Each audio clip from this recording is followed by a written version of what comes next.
नमस्कार विद्यार्थी मित्रांनो, आमच्या एमपीएससी शॉर्टकट फंडा या चॅनलवरती तुमचं स्वागत आहे. मित्रांनो, आपण गेल्या व्हिडिओत जीएसटी हा टॉपिक बघितलेला आहे. तो फर्स्ट पार्ट होता. आता सेकंड पार्ट जीएसटीचा आहे.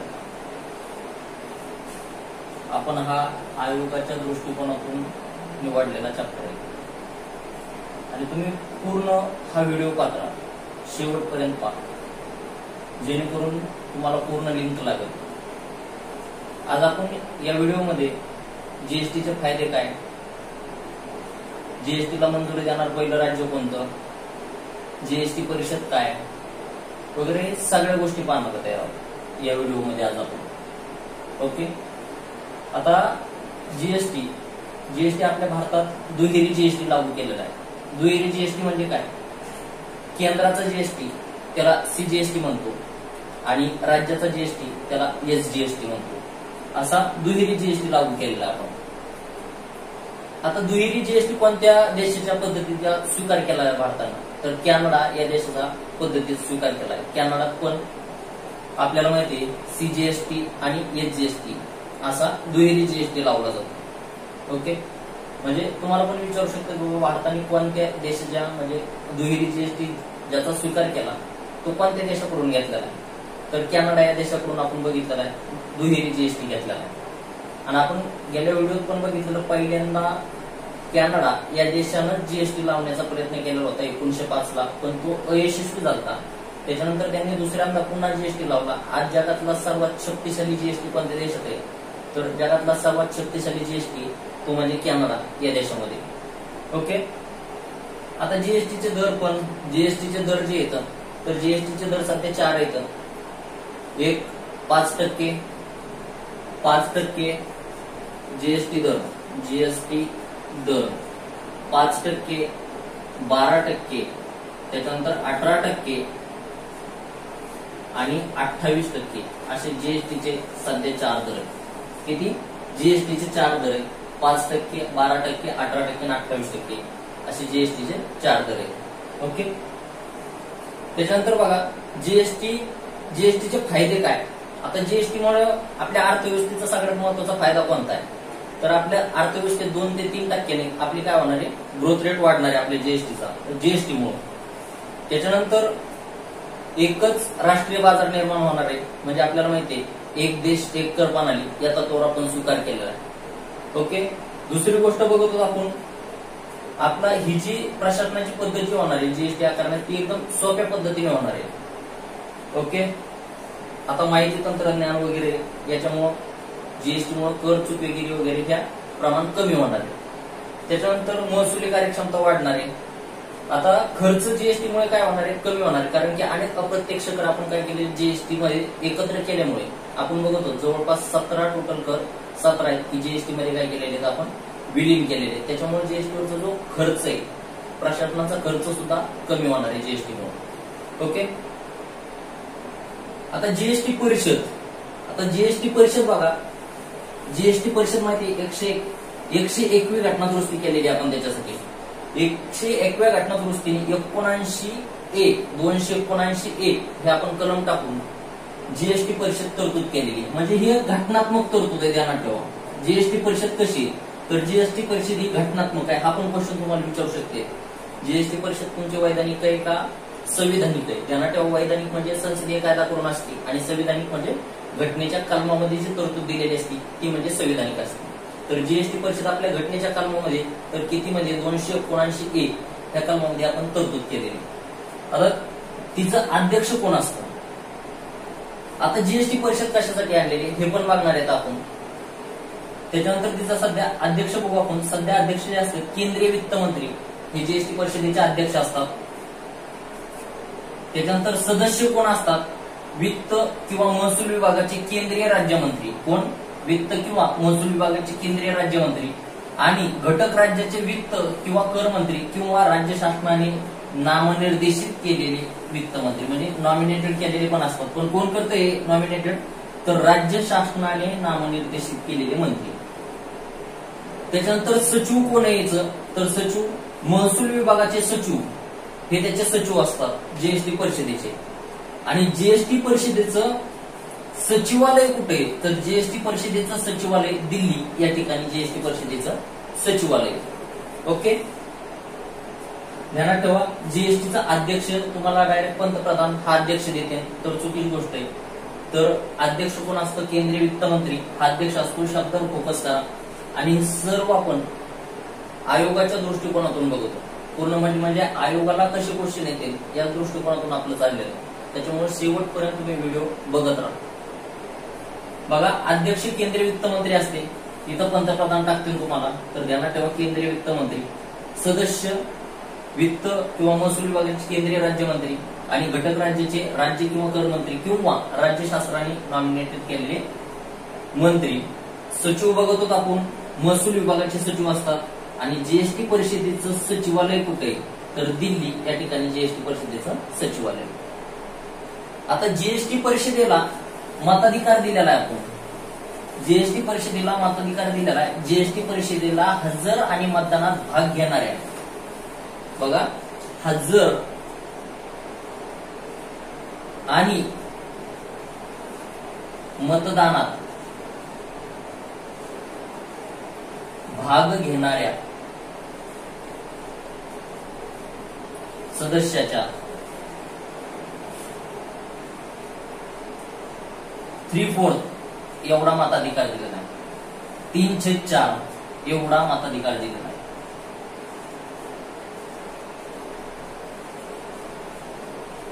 एवढा मताधिकार दिलेला आहे. आता ह्या 3/4 पैकी 1/3 हा केंद्राला मताधिकार आहे. केंद्राला किती आहे?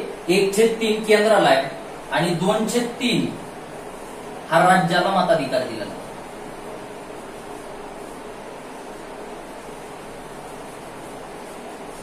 बघा, जीएसटी परिषदेला मताधिकार किती दिलेला आहे? हजर आणि मतदानात भाग घेणाऱ्या सदस्याच्या 2/3 एवढा जीएसटी परिषदेला मताधिकार दिलेला आहे. 3/4 दिलेला आहे. 3/4 पैकी 1/3 हा केंद्राला आहे आणि 2/3 हा राज्याला मताधिकार दिलेला आहे. ओके, आता जीएसटीचं कार्य काय हे महत्वाचं आहे. जीएसटी परिषदेचं कार्य काय? तर जीएसटी परिषदेचे कार्य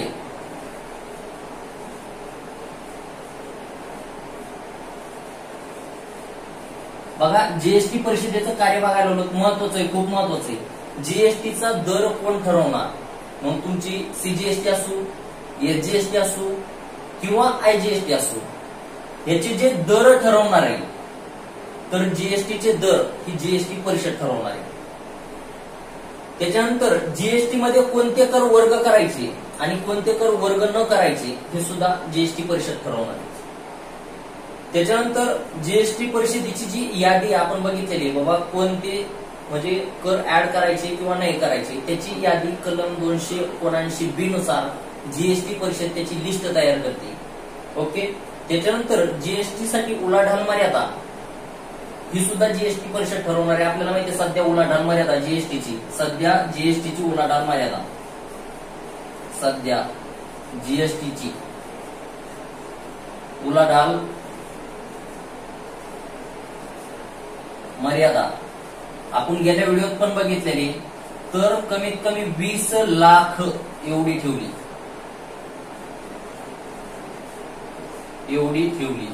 किती? 20 लाख. ध्यानात ठेवा, खूप महत्वाचं आहे, याच्यावर क्वेश्चन फ्रेम करते. तर जीएसटीची जेणेकरून तुम्हाला जर ही 20 लाखापेक्षा पुढे गेली तर तुम्हाला तुमच्या उद्योगाचा क्रमांक देतो. आपण बघितलेला आहे 15 अंकी जो क्रमांक आहे तो उद्योगाचा क्रमांक तुम्हाला जर 20 लाख एवढी उलाढाल मर्यादा जर पार केली तर भेटतो तुम्हाला. जीएसटी परिषद ध्यानात ठेवा, जीएसटीचा क्रमांक किती अंकाचा आहे? तर 15 अंकाचा जीएसटीचा क्रमांक आहे.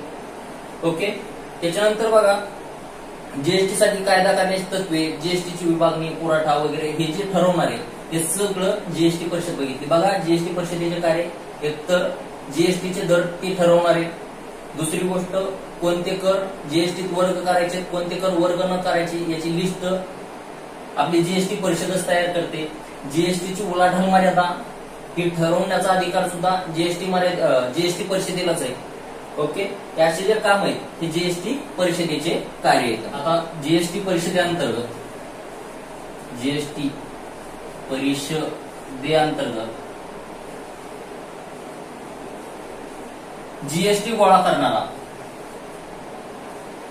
जीएसटी गोळा करणारा भारत हा तिसरा देश आहे.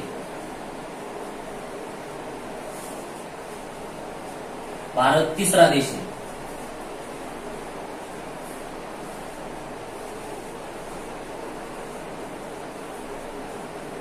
बघा, जीएसटी परिषदेअंतर्गत जीएसटी गोळा करणारा भारत हा तिसरा देश आहे.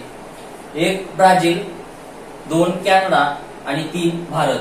बघा, 1 ब्राझील, 2 कॅनडा आणि 3 भारत.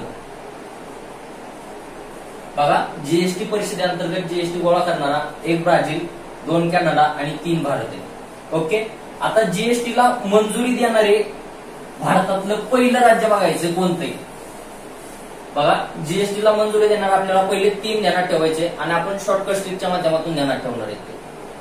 आता जीएसटीला मंजुरी देणारं पहिलं राज्य आसाम आहे. बघा, जीएसटीला मंजुरी देणारे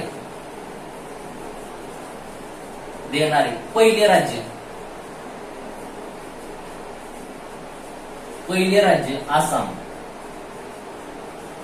जे की भाजप शासित राज्य होतं. म्हणजे इथं गव्हर्नमेंट जे होतं ते भाजपचं गव्हर्नमेंट होतं. पहिलं आसाम आहे, दुसरं बिहार आहे आणि तिसरं झारखंड आहे. बघा, आता ध्यानात कसे ठेवायचे तुम्हाला, जसं आपल्याला बघत होतो आपण 73व्या घटना दुरुस्तीचे आज पण विचारतात किंवा शून्य आधारित अर्थसंकल्प मांडलेला होता त्याच्या आज पण पहिले, दुसरे आणि तिसरे राज्य विचारतात. तशी जीएसटीला मंजुरी देणार पहिलं, दुसरं आणि तिसरं राज्य तुम्हाला कधी पण विचारू शकते. त्याच्यामुळे पहिले 3 तुमच्या ध्यानातच पाहिजे.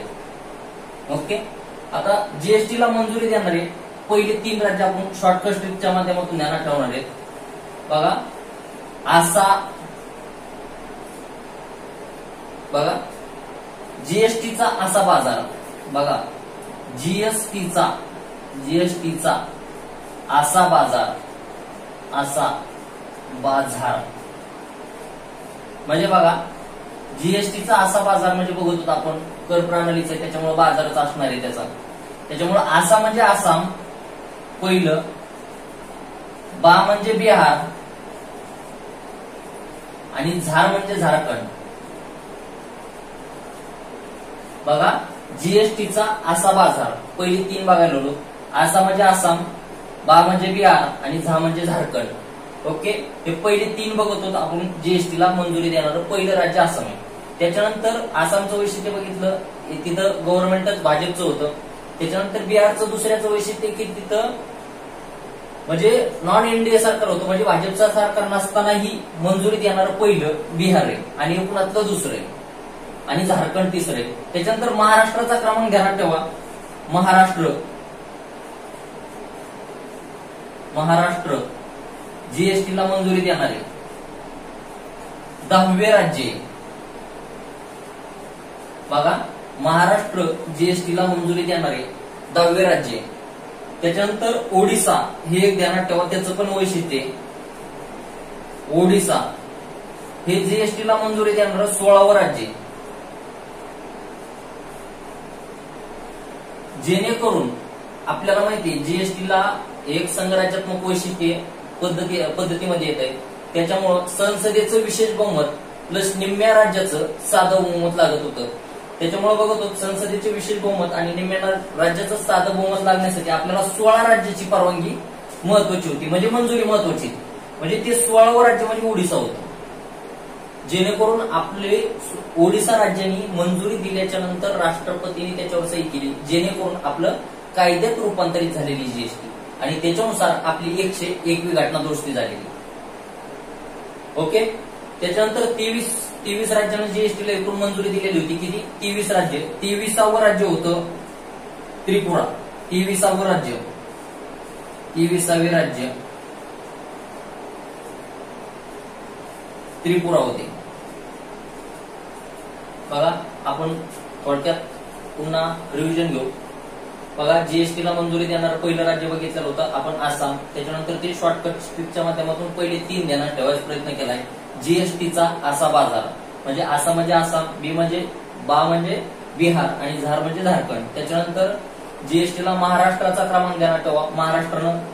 महाराष्ट्र हे 10वं राज्य होतं. त्याच्यानंतर आपल्याला जीएसटीला अर्ध्या राज्याची मंजुरी महत्वाची होती, त्याच्यामुळे 16वं राज्य जे होतं ते ओडिसा होतं आणि त्याच्यानुसार आपण काय केलेलं आहे, राष्ट्रपतीची त्याला परवानगी भेटलेली.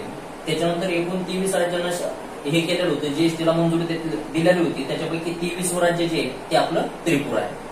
ओके, आपण आयोगाने विचारलेले आता म्हणजे 2016 पासून ज्या आयोगाने आपली म्हणजे जीएसटी जशी प्रोसेस चालू झाली तसे जे आयोगाने क्वेश्चन विचारलेले ते सर्व क्वेश्चन आपण आज इथं अनालिसिस करणार.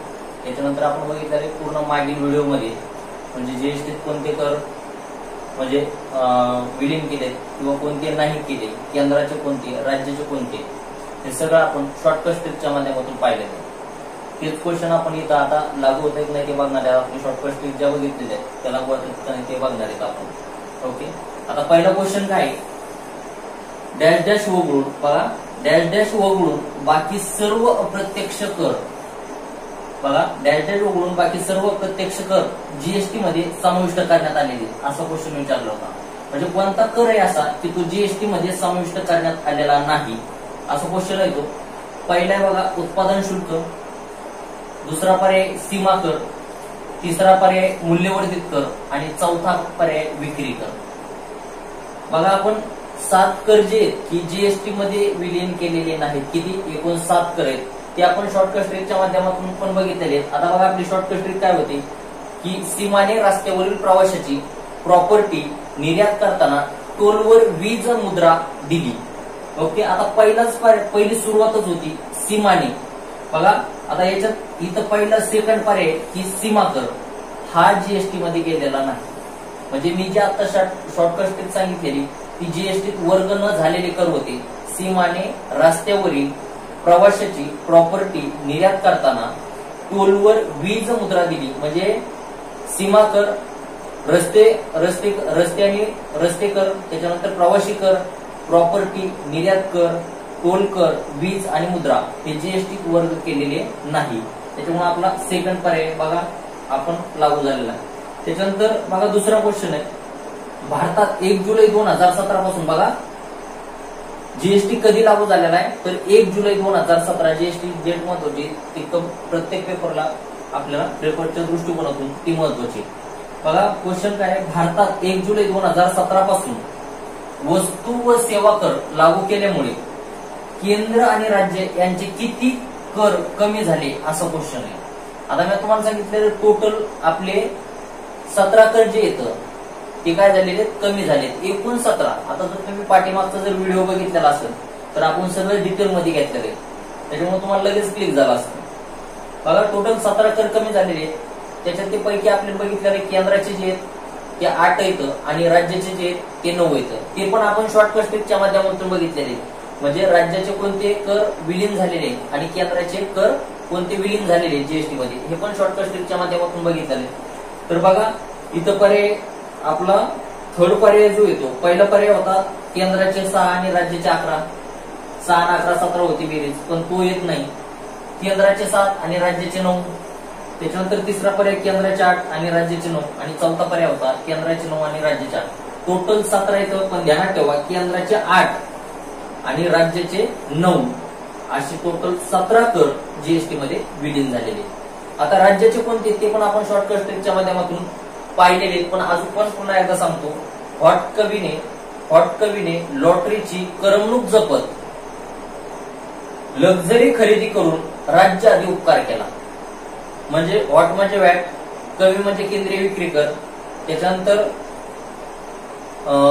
लॉटरी कर, त्याच्यानंतर करमणूक कर, जपत म्हणजे जकात आणि प्रवेश कर, त्याच्यानंतर लक्झरी कर खरेदी कर आणि राज्य आधी अधिभार आणि उत्पादन शुल्क, हे आपण बघितले आहेत की राज्याचे विलीन झालेले कर जीएसटी मध्ये. ओके, त्याच्यापैकी मग किती येतं तर 9 कर. आता तिसरा क्वेश्चन आहे, वस्तू आणि सेवा करदात्याचा, बघा वस्तू आणि सेवा करदात्याचा ओळख क्रमांक पहिले 2 अंक डॅश डॅश क्रमांक दर्शवतात असं सांगितलेलं आहे. हे पण आपण पाठीमागच्याच व्हिडिओमध्ये बघितलेलं आहे. जीएसटी क्रमांक किती अंकाचा आहे, तर 15 अंकाचा जीएसटी क्रमांक आहे. किती अंकाचा, तर टोटल 15 अंकाचा जीएसटी क्रमांक आहे.